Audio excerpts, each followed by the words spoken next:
Diabetes also is one of the reasons, because when you have excess sugar, it gets dumped into your urine, and you pull water along with it, with the sugar molecules. So your body is constantly trying to flush off that water, so you pee more. And for men, it can also be an enlarged prostate. So this usually happens when you're like 50 years and above.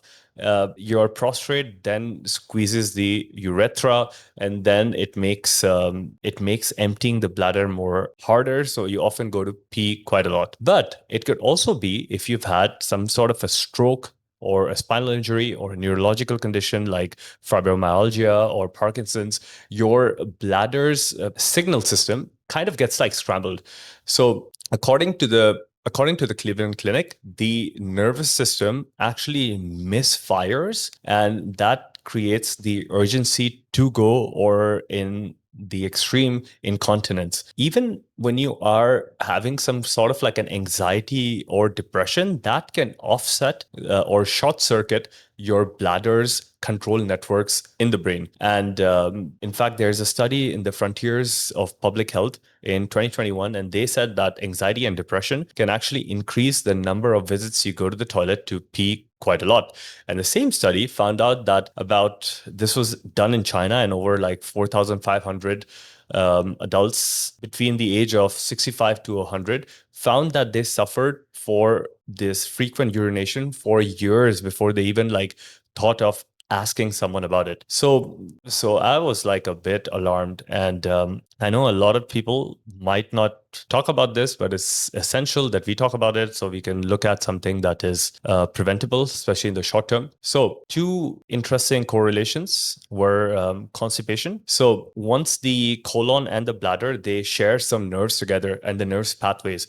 When you're constantly constipated, that messes up some of those nerves, and it leads to especially weakened pelvic floor. And if you have some sort of a brain injury, maybe you're doing MMA or sports or maybe jiu-jitsu like me, these nerves can be compromised, and that can also let you go to the toilet quite a lot just to pee.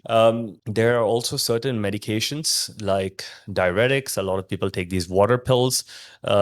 Antidepressants. A lot of the biohackers are taking lithium for their brain. This can also increase their trips to the toilet. Antihistamines can do it as well.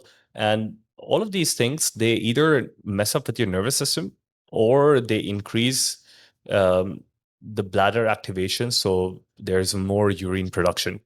And something simple as like what I'm having here, coffee. So not just coffee, but even alcohol. So caffeine and alcohol are both diuretics, means that they will increase your fluid output and they stimulate what we call as the bladder muscles.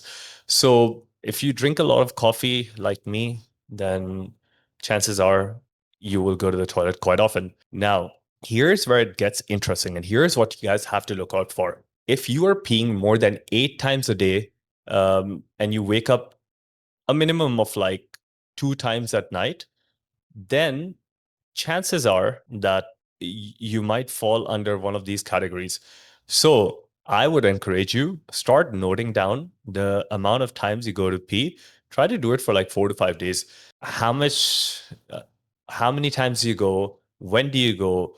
What do you drink? Like, where are the patterns? What do you drink when you have to go to pee? How urgent it feels like it will give you a lot of information.